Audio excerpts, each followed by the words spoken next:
Hello बच्चों। इससे पहले हमने फिज़िक्स क्लास 12th में टॉपिक फिनिश कर लिए थे सारे। आज हम जो इस लेक्चर में न्यूमेरिकल स्टडी करेंगे। आप लोग ये चीज़ हमेशा याद रखिएगा कि जो क्लास 12th है इसके रिगार्डिंग अगर आपने फिज़िक्स में अच्छे नंबर लाने हैं तो न्यूमेरिकल बहुत इम्पॉर्टेंट है। न्यूमेरिकल अगर आपने स्किप कर दिए तो ये श्योर है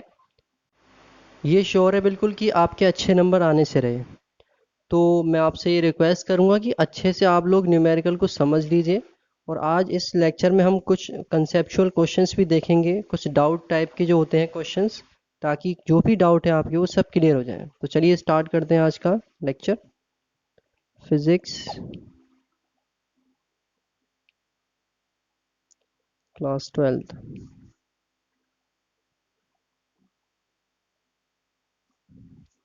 देखिए पहला न्यूमेरिकल है। अच्छा, ये चीज़ हमें याद रहनी चाहिए कि इससे पहले जो भी फॉर्मूले आए हैं हमारे सामने वो सब हमें लर्न होने चाहिए, ताकि कोई भी मिसकंसेप्शन ना हो।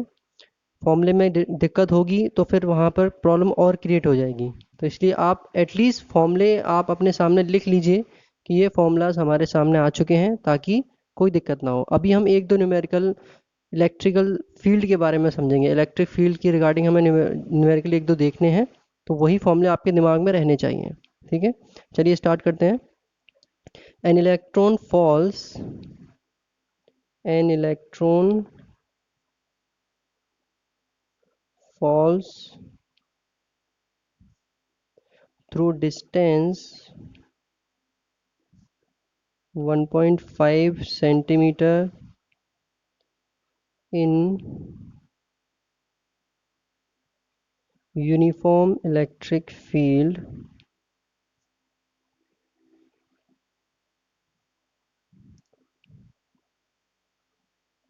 of value 2 into 10 to the power 4 Newton per Coulomb when direction of electric field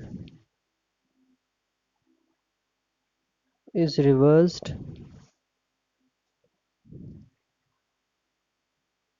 A proton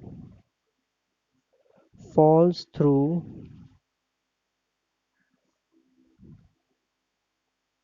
same distance.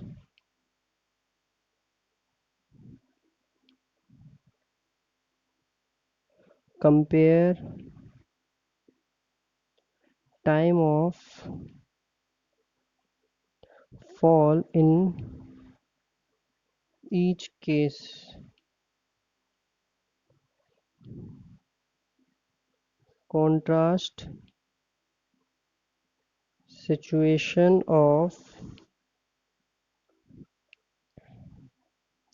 free fall under gravity.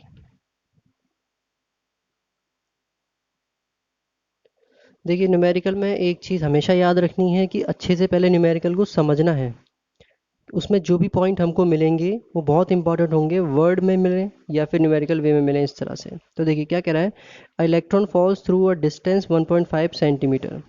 क्या कह रहा है, ये एक इलेक्ट्रॉन है 1.5 सेंटीमीटर तक गिरता है, यानी कि एक इलेक्ट्रॉन किसी में फॉल होता है 1.5 सेंटीमीटर की डिस्टेंस तक एक यूनिफॉर्म इलेक्ट्रिक फील्ड में, जिसकी वैल्यू कितनी है, ये इलेक्ट्रिक फील्ड की वैल्यू कितनी है, ये रही। ठीक है, when direction of electric field is reversed, अगर इलेक्ट्रिक फील्ड की डायरेक्शन को रिवर्स कर दिया जाए, a proton falls through same distance. अब एक प्रोटॉन कैसे है, उसी डिस्टेंस तक गिरता है, यही सेम डिस्टेंस तक।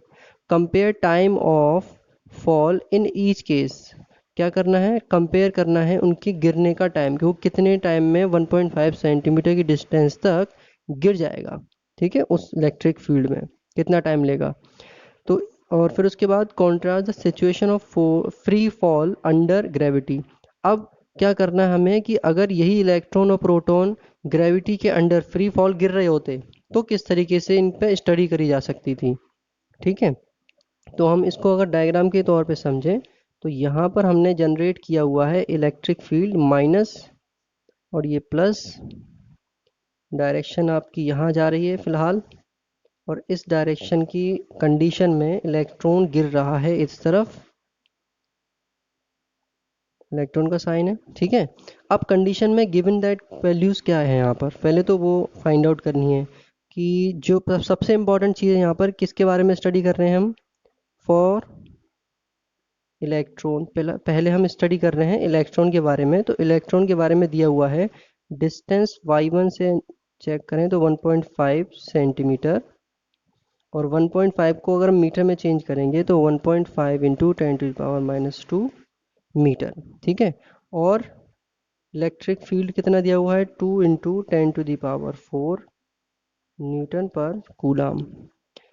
और नेक्स्ट है इसका कि कितना चार्ज होता है, Q0, Q0 से डिनोट कर रहे हैं हम, माइनस का 1.6 इंटू 10⁻⁻19 कूलाम चार्ज हो गया। और वेट कितना होता है इसका, 9.1 इंटू 10⁻- का 31 kg।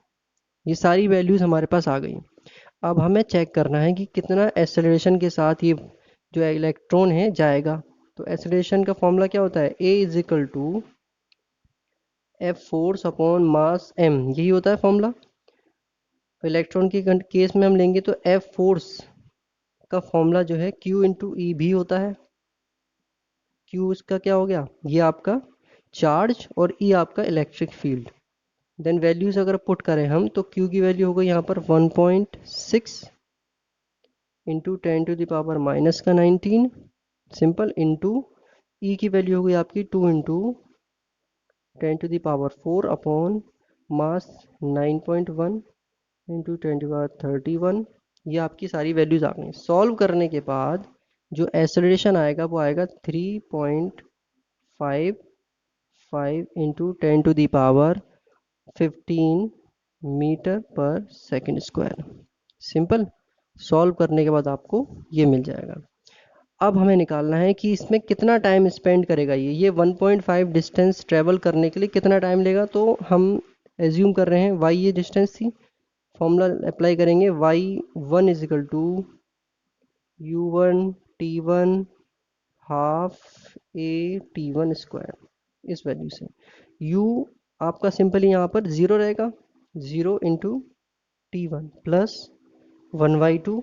ए की वैल्यू अभी हमने निकाली है तो वैल्यू पुट कर दो, 3.55 इंटू टी वन का स्क्वायर इंटू 10⁻15 और ऐड कर दीजिए, ठीक है। और नेक्स्ट y1 की वैल्यू हमें पता ही रही, 1.5 इंटू 10⁻⁻2। ये ख़त्म हो जाएगा टर्म, आपका बचेगा सिर्फ 1/2 into 3.55 into 10⁻15 into T square. ये सारा इधर जाकर डिवाइड में जाएगा, ये 2 मल्टीप्लाई में जाएगा। कैलकुलेशन करने के बाद टी स्क्वायर अंडर रूट में चला जाएगा और इस तरह से T square is equal to answer यहाँ इस तरह से लिखा जाएगा, 2 into 1.5 into 10⁻⁻2 upon 3.5 into 10⁻15। Final answer आएगा 2.9 इंटू 10⁻⁻9 सेकेंड। तो ये बता रहा है कि यहाँ पर t, सॉरी ये स्क्वायर नहीं आएगा इधर, ये बता रहा है कि टाइम t1 इतना अप्लाई होगा, किस केस में, इलेक्ट्रॉन के केस में इतना टाइम लगेगा 1.5 की डिस्टेंस ट्रेवल करने में, ठीक है।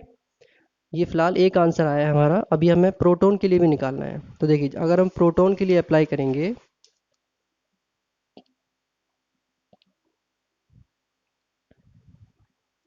प्रोटॉन के केस में Q0 वही हम लें तो सेम 1.6 इंटू 10⁻⁻19 कूलाम। ई वो वही सेम है तो 2 इंटू 10⁻4 न्यूटन पर कूलाम। y 2 से डिनोट कर रहे हैं तो ये भी वही सेम चीज़ है, डिस्टेंस हमने बताया था सेम ही रहेगी, मीटर। और देख लेते हैं इसका वेट कितना होगा। वेट यहाँ पर इसका 1.67 इंटू 10⁻⁻27 kg। सारी वैल्यूज़ आ चुकी हैं, पहले की तरह सेम कैलकुलेशन करनी है, कुछ भी चेंज नहीं है। तो देखिए क्या करना है हमको, पहले तो A 2 फाइंड आउट करेंगे तो F अपॉन m2, f का मतलब हो गया q into E upon m2। q की वैल्यू हो गई आपकी ये 1.6 into 10 to the power minus का 19 इंटू ई की वैल्यू आपकी 2 into 10 to the power 4 upon m2 की वैल्यू ये रही 1.67 into 10 to the power minus का 27। सारा सॉल्व करना है हमने और a2 की वैल्यू यहाँ पर आ जाएगी 1.92 into 10 to the power 12 metre per second square. ठीक है, ये a2 की वैल्यू आ गई। इसकी हेल्प से हम ये फॉर्मूला अप्लाई करेंगे, y2 is equal to u2 t2 plus 1/2 a2 t2 square. यहाँ पर ये टर्म भी ज़ीरो होगा क्योंकि a2 ज़ीरो है। इसके according t2 is equal to हो जाएगा आपका 2y2 अपॉन a2। सारी वैल्यूज हमको पता है, वैल्यू पुट करेंगे तो आंसर आएगा टाइम पीरियड में, इसका t2 का आंसर आएगा 1.25 इंटू 10 टू दी पावर-7 सेकेंड। अब देखिए t2 आ गया हमारे पास, t1 भी आ गया था, तो कंपेयर किया जाए अगर तो क्या आएगा कंपैरिजन पर कि t1 अपॉन t2, t1 की वैल्यू थी हमारी 2.9 into 10 to the power upon 1.25 into 10 to the power, जो फाइनल सॉल्यूशन के बाद आता है 2.3 into 10 to the power ratio में आएगा। ये इनका रेशो है। अब हमने इससे पहले क्वेश्चन में देखा था कि अगर हम स्टडी करें कि स्टडी क्या करनी है हमें कि अगर ये फ्री फॉल होता है तब इसमें ग्रेविटी के एक्सेलरेशन का, ग्रेविटी का क्या इफेक्ट पड़ेगा। तो इसका इफेक्ट सिंपली हम इससे चेक कर सकते हैं कि इनके एक्सेलरेशन देखो कितने, किस बेस पर आ रहे हैं इनके एक्सेलरेशन जो आ रहे थे। ठीक है, इनके एक्सेलरेशन की जो वैल्यू है वो किस टर्म पर आ रही है। पहले जो इलेक्ट्रॉन का एक्सेलरेशन था वो a1 से डिनोट कर रहे थे हम, और वो कुछ इस यूनिट का आ रहा था। ठीक है, इतना। और a2 का जो एक्सेलरेशन था 10 to the power 12, a1 sorry 15 के टर्म में आ रहा था, और a2 10 to the power 12 metre per second square. तो ये बहुत ज़्यादा हो रहे हैं, बहुत ज़्यादा ओवर हो रहे हैं।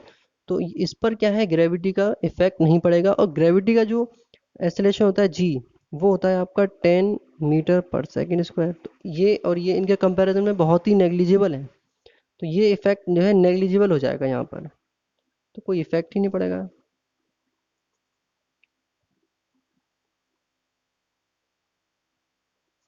ठीक है, तो ये सिंपल सी चीज़ है कि ये बताना बताना है यहाँ पर कि ये चीज़ किस तरीके से नेग्लिजिबल होगी कि एक्सेलरेशन a1 और एक्सेलरेशन a2 दोनों बहुत ज़्यादा है इनकी quantity compare to the gravity acceleration.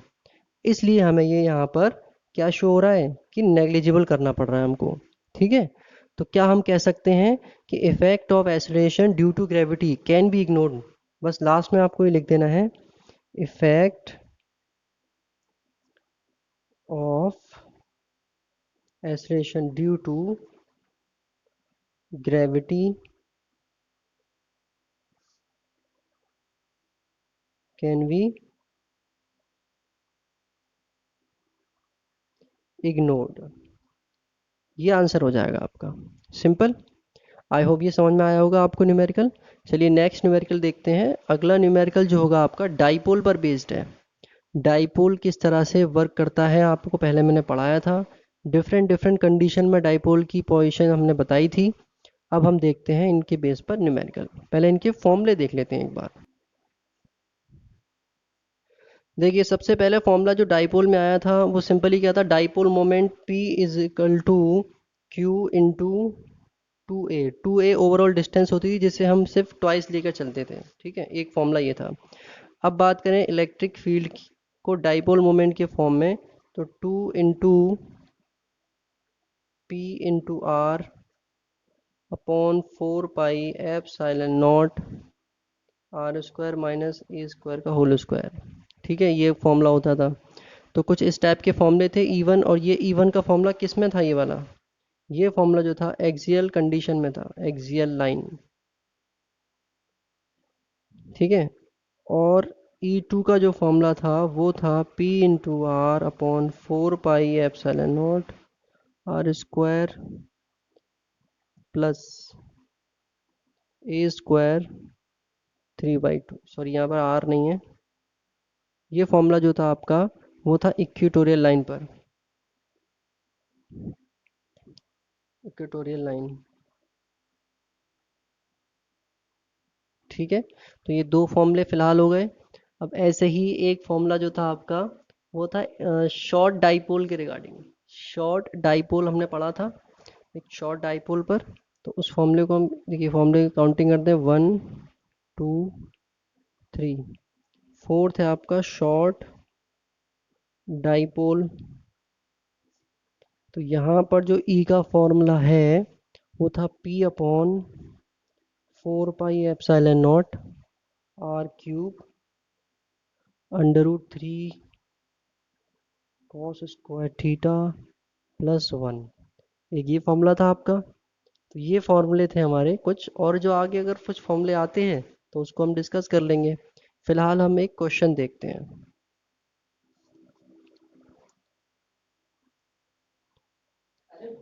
चलिए, two charges two charges two charges each of 1 microcoulomb but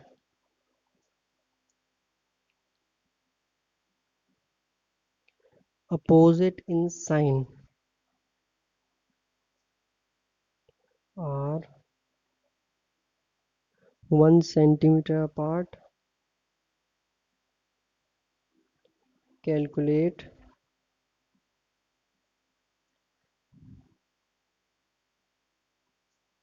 electric field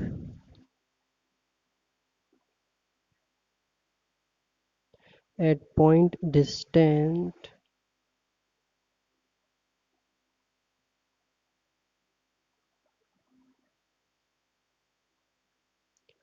10 centimeter from the midpoint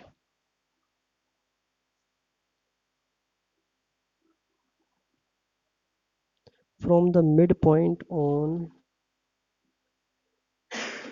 axial line of dipole। ठीक है, two charges each of 1 microcoulomb but opposite in sign. दो charge हैं, एक माइक्रोकूलाम coulomb के हैं, ठीक है, दोनों की क्वांटिटी मैग्नीट्यूड सेम है बट अपोजिट साइन के हैं, 1 सेंटीमीटर की दूरी पर हैं। कैलकुलेट करना है इलेक्ट्रिक फील्ड, ठीक है, at a point distance 10 centimetre from the mid point से 10 सेंटीमीटर डिस्टेंस पर on axial line of dipole. Axial line पर चेक करना है, ये फॉर्मूला अप्लाई होगा यहाँ पर। तो सिंपल सी चीज़ है, हमें पहले वैल्यूज़ को नोट करना है कि कौन कौन सी वैल्यू दी हुई हैं। तो Q इज इक्वल टू दिया हुआ है आपका 1 माइक्रो कूलाम, इसका मतलब है 10⁻⁻⁶ कूलाम। नेक्स्ट चीज़ दी हुई है 1 सेंटीमीटर अपार्ट, मतलब 2a हम कहेंगे 1 सेंटीमीटर। 1 सेंटीमीटर को चेंज कर देंगे 10⁻⁻2 मीटर में। ठीक है, अब आता है आपका डिस्टेंस। ये वाला डिस्टेंस जहाँ से हमें चेक करना है वो है आर। आर की वैल्यू 10 सेंटीमीटर दे रखी है, तो हम आर लिखेंगे, R is equal to 10 centimetre, मतलब 10⁻⁻1 मीटर। ठीक है, वैल्यू सारी आ गई। एक्सियल लाइन का फॉर्मूला पुट करना है बस, E is equal to 2p into R upon 4πε0 R square minus A square into of square. 2p की वैल्यू का मतलब हुआ q इंटू 2a। p आपका मैंने बताया था q इंटू 2a होता है, तो वैल्यू वही रखेंगे, q into 2a into R, ठीक है, upon 4πε0 R square minus A square this. अब देखिए यहाँ पर सारी बस आपने वैल्यू पुट कर देनी है। q की वैल्यू आपकी हो गई ये 10⁻⁶, 2a की जगह पर 10⁻2 मीटर, r की जगह पर 10⁻1। ये 4πε0 की वैल्यू डायरेक्ट आपको लिखनी होती है, जो मैंने पहले बता चुका हूँ आपको, और यहाँ वही सेम वैल्यू पुट करनी है।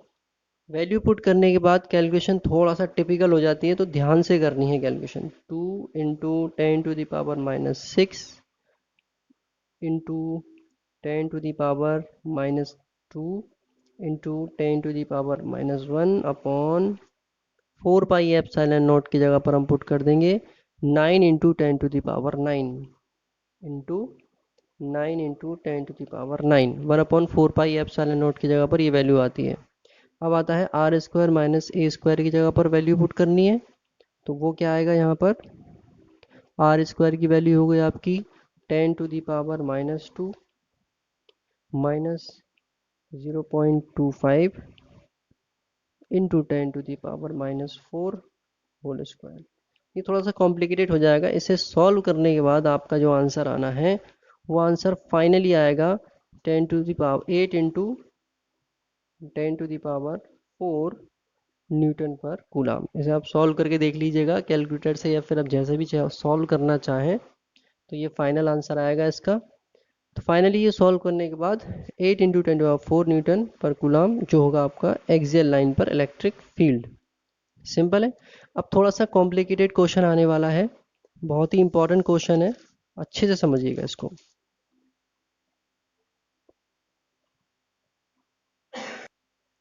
देखिए ये क्वेश्चन है, बहुत ही इंपॉर्टेंट क्वेश्चन है और बहुत ही ऐसा क्वेश्चन है कि थोड़ा सा टिपिकल है समझने में, बट अगर आपने इससे पहले इक्वेटोरियल और एक्सियल लाइन वाले जो डेरिवेशन हमने पढ़े हैं वो अगर आपने पढ़े हैं अच्छे से तो कोई दिक्कत नहीं है इसे समझने में। तो एक बार इसकी लैंग्वेज समझ लीजिए। Two charges positive negative 10 micro coulomb, दो चार्जेस हैं प्लस माइनस 10 माइक्रो कूलम, यानी कि एक प्लस का और एक माइनस का, are placed 5.05 millimetre apart, 5 mm की दूरी पर है। Determine electric field at A, point A क्या कह रहा है, हमें इलेक्ट्रिक फील्ड फाइंड करना है पॉइंट ए के अकॉर्डिंग। अब point P on the axis of dipole, dipole के एक्सिस पर एक पॉइंट पी है जो कि 15 सेंटीमीटर की दूरी पर है अवे फ्रॉम इट्स सेंटर, जिसकी सेंटर से 15 सेंटीमीटर की दूरी पर on side of positive charge की साइड पर है, ठीक है। और दूसरा end at B, B point ये कह रहा है कि अ पॉइंट क्यू, एक पॉइंट क्यू है 15 centimetre away from O, O point से 15 सेंटीमीटर की दूरी पर ऑन अ लाइन, किस लाइन पर, पासिंग थ्रू ओ, जो ओ से जा रही है, and normal to the axis of dipole, dipole के एक्सिस के नॉर्मल। तो रफली एक डायग्राम बनाकर हम समझते हैं इसको कि ये क्या कहना चाह रहा है। जैसे कि एक सिंपल सा ये आपका डाइपोल है, ये आपका सिंपल डाइपोल है, ए और बी हमने एज्यूम कर लिए। यहाँ माइनस का 10 माइक्रो कूलाम चार्ज प्लेस कर रहे हैं और यहाँ प्लस का 10 माइक्रो कूलाम चार्ज प्लेस कर रहे हैं। यहाँ से इसका सेंटर पॉइंट हमने माना ये ओ पॉइंट पर है, और यहाँ से इसने कहा है कि 15 सेंटीमीटर की डिस्टेंस पर, 15 सेंटीमीटर की डिस्टेंस पर एक पॉइंट है पी, जहाँ पर हमें चेक करना है E1 जो कि एक्सियल लाइन को शो कर रहा है, ठीक है। ये आप चेक करोगे तो वो एक्सियल लाइन वाली चीज़ है, ठीक है। और ए और बी का जो डिस्टेंस अभी हमने बताया था वो डिस्टेंस कितना है ए बी का, 5 mm, सिंपल। अब इन्होंने कहा था दूसरे पॉइंट में कि एक पॉइंट है Q जो कि O से जाने वाली लाइन जो ए बी के नॉर्मल पर है, नॉर्मल है, उस पर एक पॉइंट है 15 सेंटीमीटर दूरी पर। तो यहाँ से यहाँ तक 15 सेंटीमीटर हमने एज्यूम करा कि यहाँ है कहीं, तो इसे हम ड्रॉ कर लेते हैं।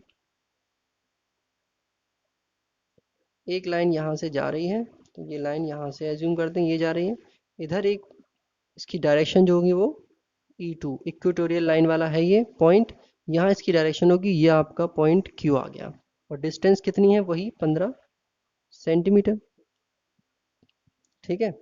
तो पहले केस में E1 जब हम निकालेंगे तो फॉर्मूला लगाएंगे हम कौन सा, एक्सियल लाइन वाला। दूसरे केस में इक्वेटोरियल लाइन वाला लगाएंगे।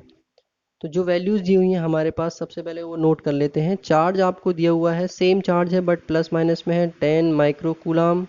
इसको चेंज करेंगे तो 10 into 10⁻⁻6 coulomb, finally 10⁻5 coulomb charge आपको मिल जाएगा, ठीक है। अब आता है डिस्टेंस 2a, क्या है इनका, बताया था 5 mm, इसको भी चेंज करना होगा हमको, 5 इंटू 10⁻⁻3 मीटर, ये डिस्टेंस हो गई।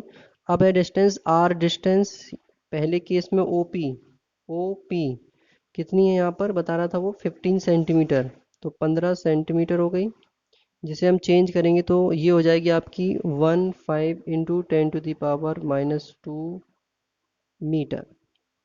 ठीक है, ये हमारे पास वैल्यू आ गई। अब हम निकालना चाहें अगर डाइपोल, जो कि हर कंडीशन में सेम ही रहने वाला है, तो वो डाइपोल का फॉर्मूला Q×2A होता है। Q की वैल्यू हमें पता है 10⁵ माइनस का इंटू 2A की वैल्यू ये रही 5 × 10⁻3, 5 × 10⁻³ सॉल्व करेंगे तो जो आपका डाइपोल मोमेंट निकलेगा 5 × 10⁻⁸ कूलाम इंटू मीटर। अब आता है पहला केस ए, जो कि क्या शो कर रहा है, एक्सियल लाइन को। एक्सियल लाइन, एक्सियल लाइन के केस में क्या होता है, E1 is equal to 1/4πε0 P into R, 2P × R upon R² - A², सारी वैल्यूज़ हमारे पास हैं, हमें कुछ नहीं करना, सिर्फ और सिर्फ वैल्यूज़ प्लेस करनी है। अब यहाँ एक चीज़ और देखने की है कि जो A की वैल्यू है वो बहुत छोटी है किससे, R की वैल्यू से। A की वैल्यू देखो हमें पता है क्या आई थी, 5 mm आई थी। अगर हम A की वैल्यू निकालें, 2A की वैल्यू 5 mm थी, और A की वैल्यू अगर लें तो वो हो जाएगी 2.5 mm। अब R की वैल्यू अगर हम ले लें तो अकेले R की वैल्यू कितनी है, 15 सेंटीमीटर। तो इसके अकॉर्डिंग ये बहुत ज़्यादा छोटी है, तो अगर इसका स्क्वायर होगा तो वो और ज़्यादा फिर छोटा होता चला जाएगा, क्योंकि ये चेंज करेंगे ना हम वैल्यू को। अभी तो सिर्फ इनकी यूनिट में डिफरेंस की वजह से लग रहा है ऐसा, बट यूनिट में अगर हम चेंज करेंगे तो और ज़्यादा कम होती चली जाएगी। तो हम क्या कर रहे हैं, इस ए को इग्नोर कर रहे हैं, यहाँ से स्क्वायर को हटा देंगे अब। ठीक है, इसे हटा दिया जाएगा तो उसके बाद हमें फॉर्मूला क्या मिलेगा, 1/4πε0 2P अपॉन, देखिए यहाँ से ये हटेगा, ये पावर इधर आएगी R⁴, एक R से एक R कैंसिल, तो नीचे रह जाएगा R⁻3। सिंपल। अब आपने कुछ नहीं करना, सिंपली वैल्यूज जो दी हुई हैं वो प्लेस करिए और फाइनल आंसर आपको मिलेगा इसका 2.67 × 10⁵ न्यूटन पर कूलाम। ठीक है, और ये इसकी डायरेक्शन कहाँ है, अलोंग द बीपी, ये जा रही डायरेक्शन। सेम प्रोसेस हमारे पास किसके लिए होनी है, सेम प्रोसेस होनी है इक्वेटोरियल लाइन के लिए। इक्वेटोरियल लाइन के लिए भी यही चीज़ होनी है, इक्वेटोरियल लाइन भी यही आपको शो करेगी। तो E2 1/4πε0 ये P × R upon R² + A² 3/2। Simple. अब यहाँ पर इसको हम इग्नोर कर देंगे, तो जब ये पावर, ये सारी पावर इस पर लगेगी, कैंसिल आउट होगा कुछ ना कुछ, फाइनली जो रह जाएगा लास्ट में वो होगा आपका ये formula P into, sorry R नहीं आएगा यहाँ पर, P/4πε0 इंटू R³ ये सब सॉल्व होने के बाद आपका फाइनल आ जाएगा आंसर E1 का हाफ। ये वैल्यू क्या बन रही है, देखो ये सारी वैल्यू ये इसकी तरह सेम है बिल्कुल, बस 2 का फ़र्क है यहाँ पर।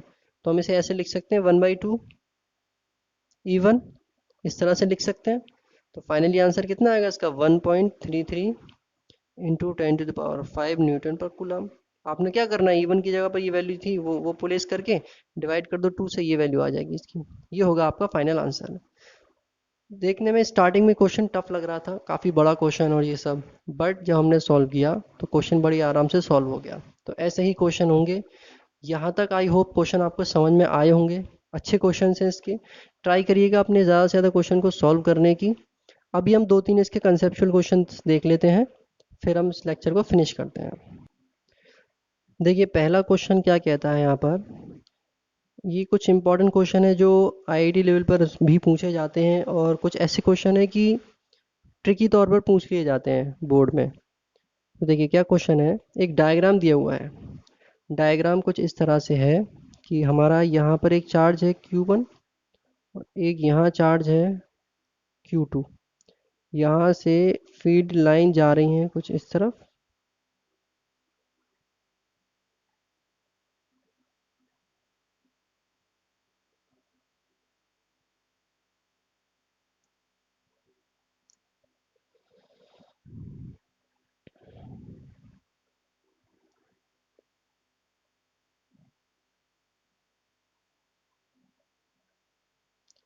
कुछ इस तरह से डायग्राम दिया हुआ है और ये है पूछ रहे हैं कि इनका नेचर बताना है Q1 और Q2 का, Q1 एंड Q2 का नेचर बताना है कि ये पॉजिटिव है या फिर नेगेटिव।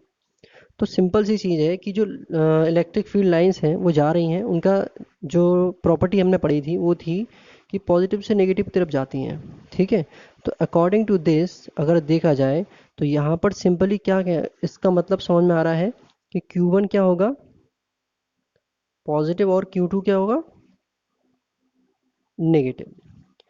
अब ये क्वेश्चन इसी में ये और कर रहे हैं कि क्या हम इस डायग्राम की हेल्प से ये फाइंड आउट कर सकते हैं कि इन दोनों का रेशियो Q1 अपॉन Q2 कितना होगा। तो इसके लिए हमने क्या करना है, देखिए इसके लिए डायग्राम में सिंपल सी चीज़ ये देखनी है कि कहाँ से लाइन ज़्यादा निकल रही हैं। जितनी ज़्यादा इलेक्ट्रिक फील्ड लाइंस आपकी निकलेंगी, यहाँ से निकल रही हैं या फिर यहाँ जा रही होंगी, जिसके पास ज़्यादा इलेक्ट्रिक फील्ड लाइंस होंगी उसकी इंटेंसिटी उतनी ही ज़्यादा होगी, उसकी मैग्नीट्यूड चार्ज का उतना ही ज़्यादा होगा। तो वही चीज़ यहाँ हो रही है, Q1 के पास ज़्यादा लाइंस आ रही हैं। अब ये काउंटिंग पर डिपेंड करती है चीज़ कि कितनी काउंटिंग अगर हम कर लें, इधर काउंटिंग हो जाएगी तब हम चार्जेस की जो रेशियो है उसको फाइंड आउट कर सकते हैं। अगर काउंटिंग करी जाए तो देखिए 1 2 3 4 5 6 7 8 9 10 11 12 13 अप्रॉक्स 13 काउंटिंग शो कर रही है यहाँ पर। मैं यहाँ पर 12 काउंट कर लेता हूँ। ठीक है, डायग्राम में भी कुछ डिस्टर्ब है तो मैं 12 काउंट कर लेता हूँ। देन नेक्स्ट यहाँ पे 1 2 3 4 5 6 7 7 की समथिंग ये काउंटिंग जा रही है इधर। ठीक है, तो इस काउंटिंग के अकॉर्डिंग जब हम डिवीजन लेंगे तो यहाँ पर आएगा सिंपली समथिंग टू आ जाएगा यहाँ पर रेशियोज का। ठीक है, तो इसके अकॉर्डिंग हम देखें तो क्या हो रहा है कि Q1 अपॉन Q2 का जो रेशियो आया वो कितना आया 2 आ गया रेशियो। ठीक है, तो ये डिपेंड करता है इलेक्ट्रिक फील्ड लाइंस की काउंटिंग पर। सिंपल है। चलिए नेक्स्ट क्वेश्चन क्या कहता है, एन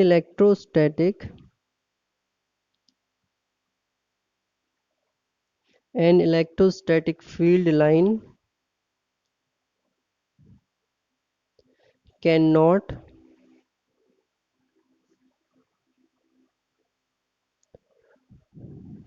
नॉट ब्रेक सडनली। अचानक से इलेक्ट्रोस्टैटिक फील्ड की लाइन जारी होती है, अचानक से ब्रेक नहीं होती, बीच में कटती नहीं है, क्यों होता है ऐसा। तो देखिए सिंपल सी चीज़ है कि जो इलेक्ट्रोस्टैटिक फील्ड जो होता है वो जो चार्ज है वो एक कंटिन्यूस फोर्स एक्सपीरियंस करता है। चार्ज एक कंटिन्यूस फोर्स फील करता है पहली चीज़, और ये जो फोर्स है इसको कंटिन्यूसली मूव कराता रहता है चार्ज को। ठीक है, चार्ज ऐसा नहीं है कि एक जगह से उठाकर दूसरी जगह पर जंप कर जाता हो। ठीक है, तो इसीलिए क्या होता है कि फील्ड लाइन ब्रेक नहीं होती। मैं एक बार और रिपीट कर दूं इसको, क्या होता है कि जो इलेक्ट्रोस्टैटिक फील्ड है हमारा उसमें जो चार्ज होता है वो एक कंटिन्यूस फोर्स को एक्सपीरियंस करता है, कंटिन्यूस फोर्स को फील करता है। तो हम इसको क्या कहेंगे, एक अगर सिंपल वे में कहें, इसका आंसर अगर हम सिंपल वे में लें तो ये होगा कि charge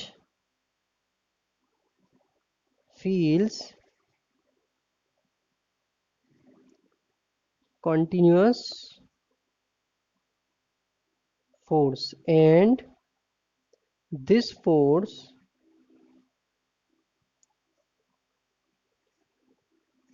moves this charge continuously charge इस फोर्स इस चार्ज को मूव कराता रहता है। तो इसकी वजह से क्या होता है कि सडन ब्रेक नहीं हो सकता, सडन ब्रेक नहीं हो सकता। तो ये कुछ एक दो क्वेश्चन हैं जो कंसेप्ट बेस पर, और कई सारे क्वेश्चन हैं, बहुत सारी बुक्स हैं, आप देखेंगे तो कई सारे क्वेश्चंस मिल जाएंगे वहाँ पर। मैं उम्मीद करूँगा कि अभी मैंने सिर्फ यहाँ सिर्फ एग्जांपल्स दिए हैं, तो आई होप ये एग्जांपल्स आपको अच्छे से समझ में आए होंगे। तो आप इन्हें फ़िलहाल समझिएगा अच्छे से, और ये चैप्टर हमारा यहाँ फिनिश है। इलेक्ट्रिकल फील्ड के नाम से हम जो चैप्टर अभी कर रहे थे, पार्ट है ये, बल्कि हम कहें ये फर्स्ट चैप्टर का एक पार्ट है। इलेक्ट्रिक फील्ड फिनिश हो चुका है हमारा यहाँ पर।